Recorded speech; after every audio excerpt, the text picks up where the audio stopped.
साहिब बंदगी। एक छोटी सी घटना से अपन शुरू करते हैं आज की बात। बिटिया थी एक छोटी सी, यही कोई उम्र रही होगी तकरीबन 5 साल की। बाकी लोग कहीं गए हुए थे, वो अकेली थी अभी एक आध घंटे के लिए। इसी बीच गांव में किसी के यहाँ फंक्शन था, तो वो सूचना देने आए उनके घर में। उसने दरवाज़ा खोला, देखता है कि एक आदमी मिठाई का डिब्बा लेकर कुछ मैसेज देने आया है। मैसेज मिल गया उनको पापा को बताने के लिए, जब वो आ जाए एक आध घंटे बाद। और मिठाई का डिब्बा लेकर वो अंदर जाती है, तो बाहर गेट बंद करती है, अपने कमरे में जाती है, वहाँ भी वो गेट बंद करती है, पीछे छिटकनी लगाती है और मिठाई का डब्बा खोलती है। स्वाभाविक है, छोटी सी बच्ची है, मिठाई देखकर किसके मुंह में पानी नहीं आ जाता, आप अंदाज़ा लगा ही सकते हैं। हो सकता है ये घटना आपके बचपन की ही हो, इसलिए गौर से आप इसे समझें, अपने को शामिल कर दें उस बच्ची की जगह पर। कहीं ना कहीं, कभी ना कभी इस तरह की घटना आपके साथ हुई होंगी, ये मैं अंदाज़ा फ़िलहाल लगा रहा हूँ। तो वो बच्ची मिठाई का डब्बा लेकर बैठती है, देखकर खाने का मन करता है। गिनती लगाती है, 12 मिठाई हैं उस पर, 12 पीस। वो सोचती है हमारे यहाँ लोग 5 ही हैं, यदि अपन 2-2 भी खाएंगे तो 10 काफ़ी है, तो फ़िलहाल 2 एक्स्ट्रा है, तो वो उसका खा लेने का मन करता है। स्वाभाविक सी भी बात है। वो खाना शुरू कर रही थी, मुंह में डालने ही वाली थी एक मिठाई उठाकर, तो इसी बीच एक छिपकली उसके दरवाजे पर कूद जाती है। तो दरवाज़ा से खड़खड़ाहट की आवाज़ आती है, और उसी खड़खड़ाहट की आवाज़ में उसे लगता है कोई आ तो नहीं गया, कोई देख तो नहीं लिया, और वो सारा डब्बा नीचे गिर जाता है और मिठाई बिखर जाती है। सोचिए ज़रा, वहाँ पे कोई नहीं है, बाहर भी गेट बंद कर रखा है, इस कमरे की छिटकिनी भी लगा रखा है, पूरी तरीके से वो सुरक्षित है, फिर भी मिठाई का डिब्बा क्यों गिर गया? कोई था भी नहीं दूर दूर तक। किसने गिराया इस मिठाई के डिब्बा को, ये आपको सोचना है। विचारिए आप एक सेकेंड। डर गया?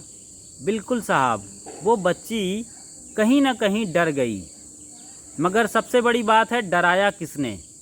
छिपकली ने, या दरवाजे ने, या खड़खड़ाहट की आवाज़ ने? किसने डराया? ये तो डरने के साधन भर हैं, मगर डराया किसने? इस बात को आप समझते हैं तो फिर आज का सत्संग पूरा है। डराने वाला उसके भीतर ही बैठा है, जिसे आप अलग अलग नाम से पुकारते हैं। कोई फ़र्क नहीं पड़ता कि आप किस मत मज़हब और परंपरा में हैं, या किस जाति और धर्म के हैं, ये भी कह सकते हैं, किस वेशभूषा के हैं, कौन सी आप वाणी और भाषा बोलते हैं, आपका रंग ढंग क्या है, नाटे हैं कि लंबे हैं, मोटे हैं कि पतले हैं, स्त्री हैं कि पुरुष हैं, इससे कोई फ़र्क नहीं पड़ता। और आप अपनी परंपरा के अनुसार क्या छाप तिलक लगाए हैं, कैसा वेशभूषा है, मतलब लिबास आपका ख़ास तौर से धार्मिक हैं, तो किसी परंपरा में हैं, तो कोई पंडित हैं, पुजारी हैं, मुल्ला हैं, मौलवी हैं, पोप हैं, पादरी हैं, इससे कोई फ़र्क नहीं पड़ता। आपकी जो भीतर की आवाज़ है ना, वो काफ़ी है साहब। जिसे आप कहीं अल्लाह, कहीं खुदा कहते हैं, कहीं राम कहते हैं, कहीं रहीम कहते हैं, कोई भी मान लें उसे, लॉर्ड, गॉड, यहोना, यहुन्ना, यहोवा, परमात्मा, परमेश्वर, ईश्वर, भगवान, कोई भी नाम दें, वो जो भीतर बैठा है उसका बैठा होना ही काफ़ी है। उसकी आप सुनते हैं तो आपकी ज़िंदगी बदल जाती है। उसी को सुनना है, भीतर की आवाज़, जो इनर साउंड है, जो परमात्मा की आवाज़ है, उसे ही सुनना है। आत्मा उसमें विशेषण लगा है परम। आत्मा सबके भीतर है, हर जीव के अंदर वो चेतन सत्ता निवास करता है, मगर उसकी आवाज़, परमात्मा की आवाज़ अपन जो कह रहे हैं, उसे सुनने की कला आनी चाहिए। ये दुनिया की सबसे बड़ी कला है, इससे बड़ी कोई कला नहीं है। जिस दिन आप अपने भीतर को सुनना शुरू कर देंगे, उस दिन आपके खुशियों का कोई ठिकाना नहीं रहेगा। ज़िंदगी ही बदल जाएगी आपकी। आप एक अलग आयाम में जीने लगेंगे। आप एक अपने को अपने ही भीतर एक जन्मा हुआ दूसरे ही इंसान पाएंगे। आपसे लोग सुनने समझने आएंगे आपके पास। आपकी जो शैली है ना, लाइफ स्टाइल, आपके चलने का, बोलने का, बैठने का, खाने का, पीने का, वो अंदाज़ ही बदल जाएगा, क्योंकि आप भीतर के साथ लिंक हो गए हैं, परमात्मा के साथ आप जुड़ गए हैं। परमात्मा कहीं बाहर हो, मिले ना मिले, ये अलग बात है, लेकिन हम यहाँ भीतर के इस परमात्मा की बात कर रहे हैं, जो आपकी आत्मा है जो आपका सोल है, उससे मिलिए, उनकी सुनिए, तो ज़िंदगी बदल जाएगी साहब। एक छोटी सी बात और आपकी ज़िंदगी में क्रांति हो जाती है। सचमुच इस बात को हर मत, मज़हब और परंपरा ने समझाया है। अलग अलग शब्दावलियाँ हैं, अलग अलग ढंग हैं। कहीं कर्म कांड के ढंग से समझाया, तो कहीं और अलग रीति रिवाज के ढंग से समझाया, मगर हर किसी ने इसी की बात की है। आसमान में भी बता रहे हैं उसे, मगर बात इसी की है, क्योंकि आसमान को और बाकी सारी चीज़ों को तभी समझते हैं जब ये भीतर वाला बैठा हो। हर चीज़ को आप अंदर देखते हैं, ये भी बड़ा अद्भुत है। साइंस के नज़रिए से देखिए, ज़रूर चीज़ें बाहर दिखती हैं, ज़रूर चीज़ें बाहर की सुनाई पड़ती हैं, ज़रूर हर घटना बाहर घटती हुई मालूम पड़ती है, लेकिन इन सारी चीज़ों को आप भीतर ही सुनते हैं, भीतर ही देखते हैं, भीतर ही महसूस करते हैं। अभी आप मुझे देख रहे हैं इस अपने हैंडसेट के स्क्रीन पर या टीवी पर, जहाँ भी देख रहे हैं आप मुझे अपने भीतर देख रहे हैं। बाहर दिख रहा हूँ वो अलग चीज़ है, लेकिन रियलिटी क्या है, सच्चाई क्या है, तथ्य क्या है कि आप मुझे भीतर देख रहे हैं। तो भीतर वाला इतना मजबूत है, इतना सब कुछ है उसके अंदर, इसकी क्यों फिक्र नहीं होती। हम बाहर ढूंढते हैं, वो भी भीतर वाले की वजह से ही। वो है तभी ढूंढा जा सकता है। किसी को बाहर या किसी कल्पना लोक में आप जा सकते हैं। तो इस भीतर की आवाज़ को सुनिए। जब भी कोई परिस्थिति हो, द्वंद्व की, लड़ाई की, झगड़े की, आज एक बड़ा फैसला लेने वाले हैं किसी के लिए, आप सोचते हैं उनको जी भर के आज गाली देना है, या उनको वहाँ पे बेइज्जत करना है, या आप चोरी करने का सोच रहे हो, या कुछ भी ऐसा कुछ करने का सोच रहे हों जो कहीं ना कहीं मानवता के खिलाफ़ है, आपके मानवीय मूल्यों के खिलाफ़ है, तो उस वक्त आप भीतर को सुन लीजिए। यहाँ से इजाज़त लीजिए, आप इनकी सुनिए जो भीतर बैठा है। बैठा है घट भीतरे, बैठा है साचेत। तो उसकी आप सुनते हैं एक बार, तो आपको हमेशा वहाँ से सही उत्तर मिलेगा। उसके बाद आप जो भी करेंगे, चाहे आँख खोल के करिए, आँख बंद करके करिए, वो आपके साथ अच्छा ही होगा। और न सिर्फ आपके लिए अच्छा होगा, बल्कि संपूर्ण प्रकृति के लिए अच्छा होगा, क्योंकि आज आपने अपनी प्रकृति का सुना है, भीतर को सुना है आपने। ये बहुत बड़ी बात हो जाती है, क्योंकि वहाँ से कभी भी गलत सजेशन नहीं मिलता, गलत डायरेक्शन नहीं मिलता। आपको हमेशा सही जवाब मिलेगा और सही फैसला ही वहाँ से आएगा, जिसे आपको सिर्फ फॉलो करना है। तो ये मेरे ख्याल से भगवान की सबसे बड़ी पूजा है, सबसे बड़ी प्रार्थना है।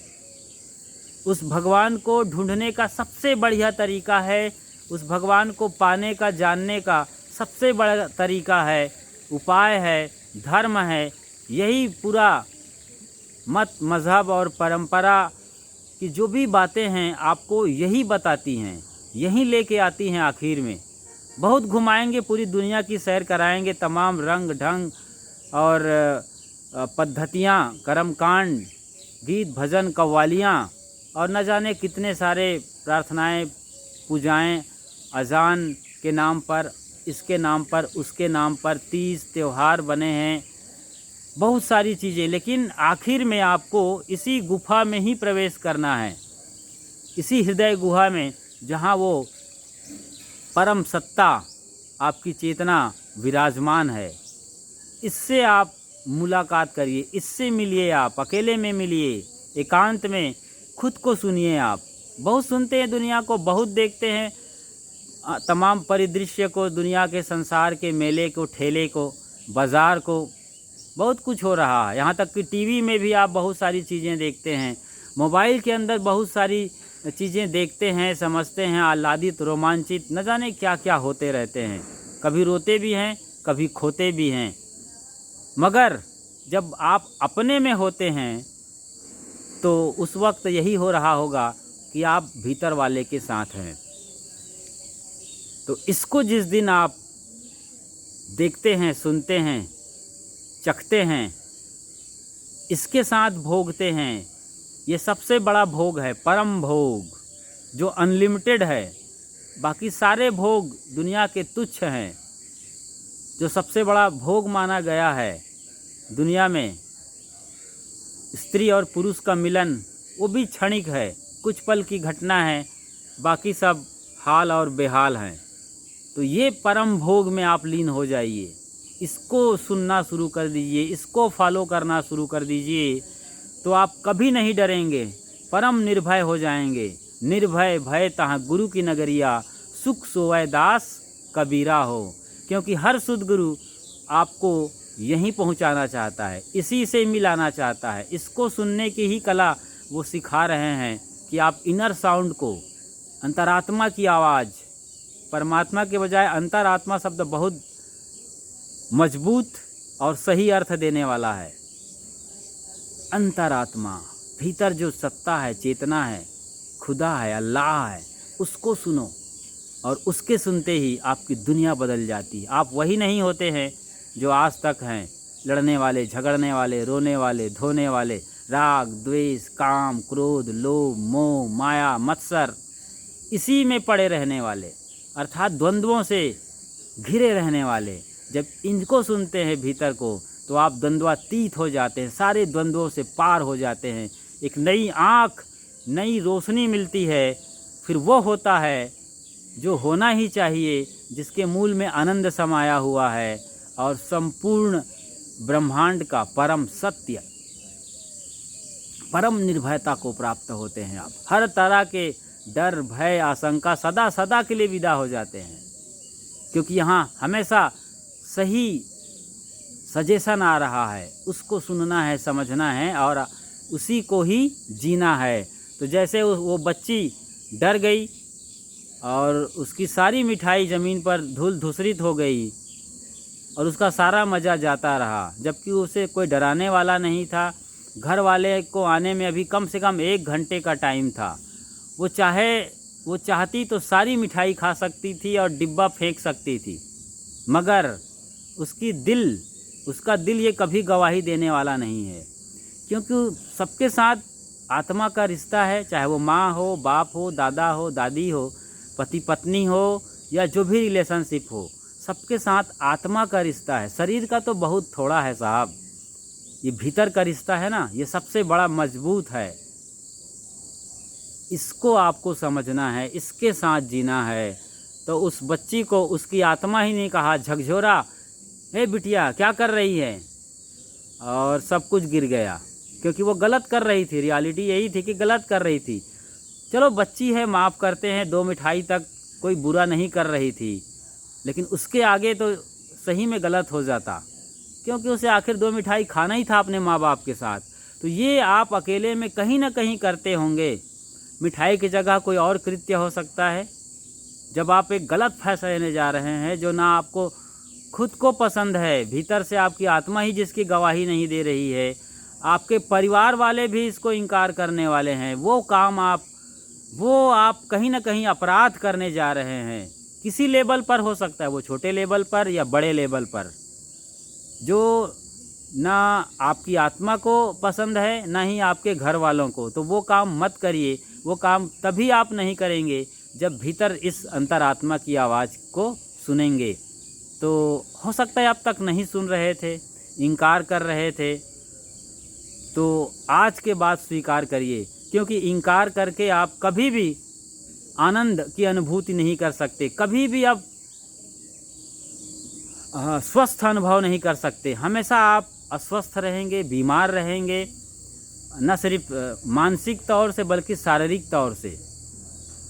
और आप एक गलत दिशा में कदम उठाते रहेंगे। जब इसको इनकार करेंगे भीतर अंतरात्मा की आवाज़ को, तो आप जल्दी अपने मौत को बुला रहे हैं। सीधी भाषा में एक लाइन में बोलें तो मरने की जल्दीबाजी में हैं आप। और आप जीना चाहते हैं, वो भी आनंद के साथ, खुशहाल ज़िंदगी जीना चाहते हैं। तो हमारी विनम्र गुजारिश है कि आप इस भीतर बैठे परमात्मा को सुने, उनके आदेश अनुदेश उपदेश का पालन करें, उसे फॉलो करें, तो फिर आपका जीवन धन्य है। बहुत बहुत आभार और अभिनंदन आपका। हमारे साथ बने रहे। और पहली दफ़ा आप हमें सुन रहे हैं इस चैनल के माध्यम से, तो हमारे चैनल खुशहाल ज़िंदगी को फ़ौरन सब्सक्राइब कर लीजिए, लाइक करिए, शेयर करिए और नोटिफिकेशन की घंटी भी बजा दीजिए, ताकि आपको हमारी अगली अपलोडिंग वीडियो फ़ौरन मिल जाए। अब विदा लेते हैं, तो चलें। साहेब बंदगी साहेब।